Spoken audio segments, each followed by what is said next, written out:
So, Twin 88 ulit mga boss, at isang video ulit tayo ngayong araw na ito.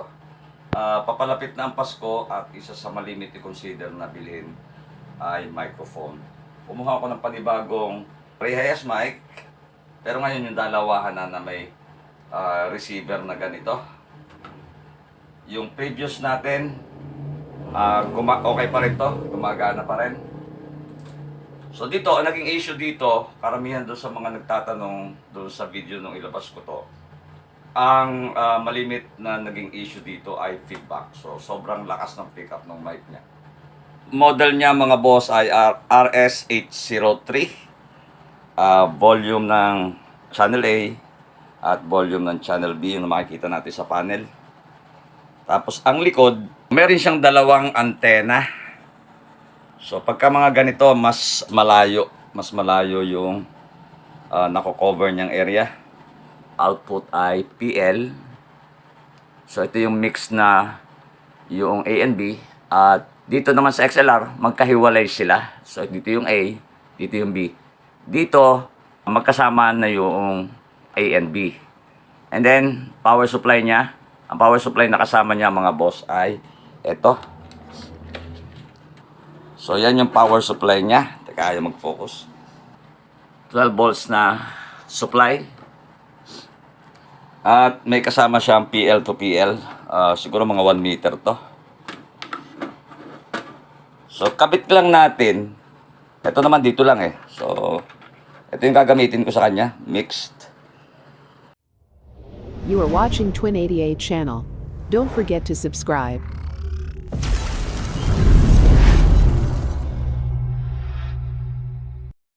So, isa sa nagustuhan kong feature nitong Reyes mic, kagaya dito sa una kong binili, ay yung battery.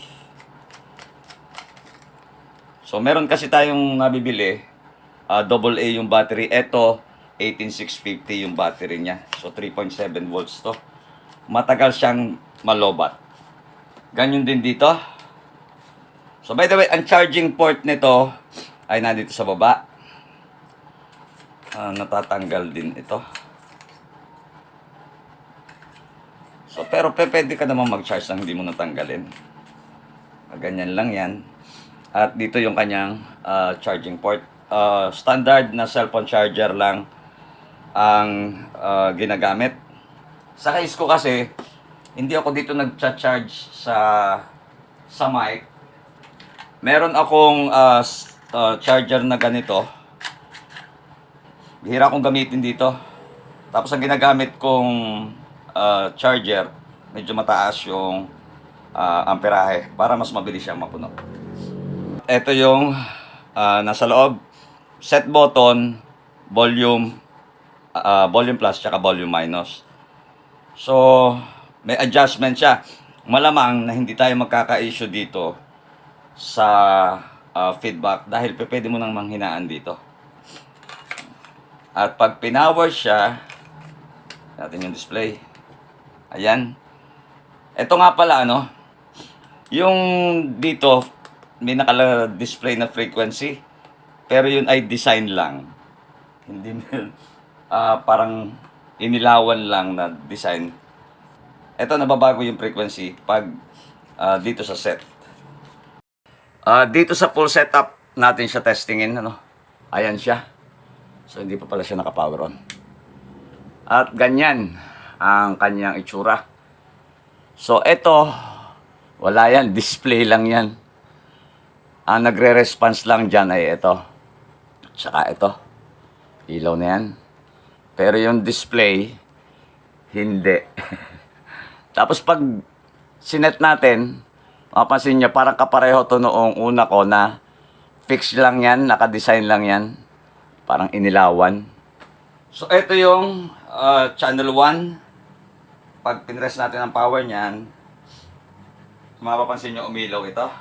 Volume din to. So, pwede rin natin kontrolin dito kung sobrang lakas. Pero kung nasa malayo ka dito sa, sa receiver, pwede siyang kontrolin doon sa volume natin dito. May time na pag binuksan mo, hindi siya mag-link. So, kailangan mo siyang iset. Ang pagsiset nito mga boss, dito. Patayin muna natin to. Pili kayo ng frequency. Press nyo yung set. Ay, hindi naman makita. Press nyo yung set at lilipat yan. Lilipat, halimbawa, ilagay natin sa malayo. 686.1. Tapos patayin nyo. Tapos, press nyo yung set. Saka nyo pindutin ang power. Huwag nyo bibitawan hanggat di nag-blink. Yan. Pag nag-blink na, bubuksan nyo yung receiver. Pansinin nyo yung nakalagay dito, RF. Dapat magbiblink yan ng 4. 1, 2, 3, 4. Pagkatapos na mag-blink, press nyo yung set. At yan, nakalink na. Mapapansin nyo, hindi naman ito lumipat eh. Kaya sabi ko, fix yan eh. Yun pa rin, 696 na yan. Pero ang frequency na ginamit na natin is 686. So, design lang yan. Hey, hey. Pag nagsasalita ako, nagre-response na yan. Oy, nakalimutan pala natin ikabit doon sa ano. Nakalimutan ko pala ikabit doon sa mixer yung mic. Wait lang. Lagay lang natin to dito. Uy. Check. Hey. Lakas. Check. Hey. Test. Okay naman yung response niya. Mapapansin nyo, ito lang yung umiilaw, nagre-response. Pero yung design niya na maganda sana kung tunay na video ito eh. Check. Ito isa. Check. Hey. Test. Todo. Check. Test. Compare natin siya doon sa dati. So, ito yung setting natin sa microphone. Itong 1, pantay lang sila. Sa gain, pantay din natin. Yan. Okay. So, itong naunang mic, ito yung second natin na Ray Hayes. Pareho lang ng controls. Bawas natin ito konti. Yan. Pareho din lang yung set ko ng effects.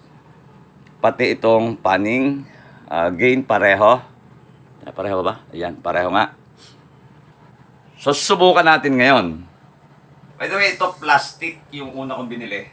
Plastic material. Etong padalawa, alloy. So, metal na to. Check. Pero tama lang naman to. Check. Malakas talaga to. Check. So, kung nagpaplano kayong bumili ng mic, para sa akin, pasado to. Regarding quality ng sound output, okay na okay. Pasok na pasok to mga boss. Pati price. So, ilalagay ko yung link sa description doon sa mga interesadong bumili. Ilalagay ko doon sa description ng link para hindi na kayo mahirapang maghanap. Hanggang dito na lang muna at abangan nyo ulit ang susunod nating video. Yeah, yeah.